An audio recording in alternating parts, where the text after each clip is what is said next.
अस्सलामुअलैकुम, मेरा नाम सैयद मोहम्मद चैनल पर बहुत बहुत खुश आमदेद स्वागत है। जो नए वो चैनल को ज़रूर सब्सक्राइब करें, वीडियो को लाइक एंड शेयर ज़रूर करें। वोटर लिस्ट में नाम नहीं तो होगी जेल, सरकार के फैसला से मच गया बवाल। काफ़ी बड़ी अपडेट निकल कर आ रही है। सिर्फ और सिर्फ ये वाली जो वीडियो है एक राज्य के लोगों के लिए नहीं है, पूरे देश के नागरिक के लिए है।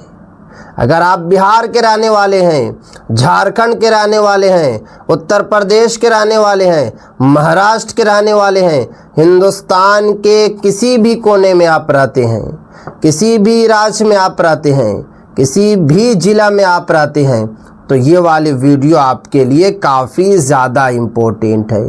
क्योंकि यहाँ पे साफ साफ बताया जा रहा है कि वोटर लिस्ट में अगर नाम नहीं हुआ तो होगी जेल। क्योंकि आपको पता है कि भारत में SIR का कार्यक्रम चल रहा है।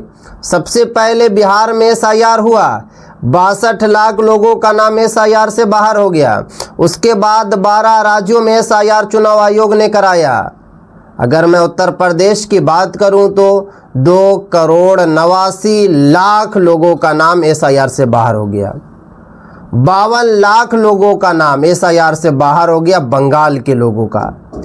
अब सरकार ने बड़ा फैसला सुनाया है वोटर लिस्ट को लेकर। क्योंकि मैंने कुछ दिन पहले एक वीडियो बनाया था और आप लोगों को बताया था कि अब तीसरा चरण भी जो है वोटर लिस्ट का शुरू होने जा रहा है। 16 राज्यों का नाम को मेंशन किया गया है, जिसमें बिहार का भी नाम मेंशन है, बंगाल का भी नाम मेंशन है और साथ में उत्तर प्रदेश का भी जो है नाम मेंशन है। तो चलिए मैं आपको बताता हूं कि कहां से ये बड़ी अपडेट निकल कर आ रही है और आप लोगों को किस तरीके से अपने वोटर लिस्ट को बचाना है। पूरी की पूरी जानकारी मैं आपको इस वीडियो में दूंगा। क्योंकि अभी कुछ दिन पहले 5 राज्यों का रिजल्ट आया है। 3 राज्यों में भारतीय जनता पार्टी की सरकार बनी है और उसके बाद जो है SIR का मामला हो या फिर नेशनल रजिस्टर ऑफ सिटीजनशिप का मामला हो, दोनों गरमा चुका है। यानी कि NRC को लेकर भी जो है अलग अलग जो है अपडेट निकल कर आ रही है। अब देखिए यहाँ पे साफ साफ लिखा हुआ है, पश्चिम बंगाल में अवैध घुसपैठियों को लेकर नया विवाद खड़ा हो गया है। यानी कि ये वाली जो न्यूज़ है भले ही बंगाल की है, मगर वीडियो को आप लोगों को लास्ट तक ज़रूर देखना है अगर आप हिंदुस्तान के किसी भी राज्य के रहने वाले हैं। क्योंकि भारतीय जनता पार्टी की सरकार बंगाल में बनी है। अब बंगाल सरकार का बड़ा आदेश आया है बंगाल वासियों को लेकर। सरकार ने बांग्लादेशी और रोहिंग्या नागरिकों की पहचान कर उन्हें वापस भेजने की प्रक्रिया तेज कर दी है। यानी कि बंगाल सरकार ने बड़ा आदेश दिया है कि जो बांग्लादेशी हैं या फिर रोहिंग्या हैं उनको पहचाना जाए और उनको अदालत में पेश नहीं किया जाएगा, उनको पुलिस के हवाले सौंपा जाएगा, BSF के हवाले सौंपा जाएगा। हर ज़िले में ख़ास होल्डिंग सेंटर बनाने के निर्देश दिए गए हैं, जहां संदिग्ध लोगों के करीब 30 दिन तक रखा जाएगा। यानी कि बंगाल सरकार का जो सबसे बड़ा आदेश आया है कि हर ज़िला में जो है होल्डिंग सेंटर बने और वहां पर 30 दिन तक जो है उन लोगों को रखा जाए। इसीलिए तो बंगाल वासी जो है घबराए हुए हैं। क्योंकि बंगाल में जो SIR का नाम बाहर हुआ है 52 लाख लोगों का नाम बाहर हुआ है। ममता बनर्जी का भी साफ साफ कहना है कि मैंने पहले ही बताया था कि SIR ही NRC है। अब देखिए बंगाल सरकार का कहना है कि जिनका नाम SIR में शामिल नहीं हुआ उनको होल्डिंग सेंटर में रखा जाएगा। इसीलिए तो पूरे बंगाल में हड़कंप मचा हुआ है और सिर्फ बंगाल में ही नहीं पूरे देश में हड़कंप मचा हुआ है। क्योंकि 12 राज्यों में हर जगह के लोगों का नाम SIR से बाहर हुआ है। बिहार में 62 लाख लोगों का नाम एसआईआर से बाहर हुआ। उसके बाद आगे देखिए, सरकार का कहना है कि पकड़े गए लोगों को सीधे बीएसएफ को सौंपने की तैयारी की जा रही है। यानी कि जो लोगों के पास दस्तावेज नहीं है या फिर दस्तावेज अधूरे हैं, उनको बीएसएफ के हवाले सौंप दिया जाएगा। अदालत में उनको पेश नहीं किया जाएगा, डायरेक्ट जो है उनको बीएसएफ के हवाले सौंप दिया जाएगा। विपक्ष ने इस फैसले को लोकतंत्र और नागरिक अधिकारों का पर हमला किया। यानी कि जितने भी ओपोजिशन नेता है उन सभी का यही कहना है कि ये कौन सा फैसला है। विपक्ष ने इस फैसले को लोकतंत्र और नागरिक अधिकारों पर हमला बताया है। जितने भी ओपोजिशन नेता है उन सभी का कहना है कि बंगाल सरकार जो है लोकतंत्र पर हमला कर रही है। ऐसे बंगाल सरकार कैसे पहचानेगी, क्योंकि 92 लाख लोगों का नाम एसआईआर से बाहर है।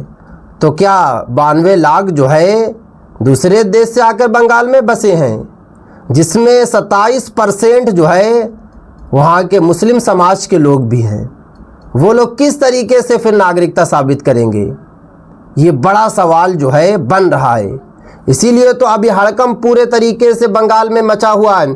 उसके बाद आगे देखिए, टीएमसी समेत कई दलों ने आरोप लगाया कि इस कार्रवाई से आम लोगों की नागरिकता पर असर पड़ सकता है। यानी कि टीएमसी या फिर जितने भी ओपोजिशन नेता हैं उन सभी का कहना है कि जो बंगाल सरकार नया नया नियम ला रही है, नया नया आदेश ला रही है, तो इससे सबसे ज़्यादा दिक्कत आम नागरिकों को होगा। जो बंगाल के रहने वाले हैं उनका भी नाम एसआईआर से बाहर हुआ है, तो क्या वो लोग भी दूसरे देश से आकर रह रहे हैं? वो लोगों को आप फिर किस तरीके से नागरिकता देंगे? आपने साफ साफ कहा है कि बीएसएफ को सौंपा जाएगा, अदालत में सौंपा नहीं जाएगा। ये सरासर जो है गलत है। उसके बाद आगे देखिए, एसआईआर प्रक्रिया के दौरान लाखों नाम वोटर लिस्ट से हटाए जाने को लेकर पहले से विवाद चल रहा है, क्योंकि 92 लाख लोगों का नाम एसआईआर से बाहर है। 92 लाख लोगों का नाम जो है वोटर लिस्ट में शामिल नहीं है। और अगर वहाँ पर नेशनल रजिस्टर ऑफ सिटीजनशिप शुरू हो जाती है तो फिर सरकार किस तरीके से नागरिकता देगी और लोग नागरिकता किस तरीके से साबित करेंगे? क्योंकि जब उनका नाम वोटर लिस्ट में ही नहीं रहेगा तो वो कैसे साबित करेंगे? ना सरकार ने कोई टाइम दिया, ना सरकार ने कोई वक्त दिया। जैसे ही सरकार बनी बंगाल में, उसके बाद जो है नया नया नियम लागू होना शुरू हो गया। और ये वाला जो नियम है ये तो सख्त नियम है कि अदालत में पेश नहीं किया जाएगा, बीएसएफ को सौंप दिया जाएगा। उसके बाद आगे देखिए, विपक्ष का दावा है कि हटाए गए नामों में बड़ी संख्या मुस्लिम समुदाय के लोगों की है।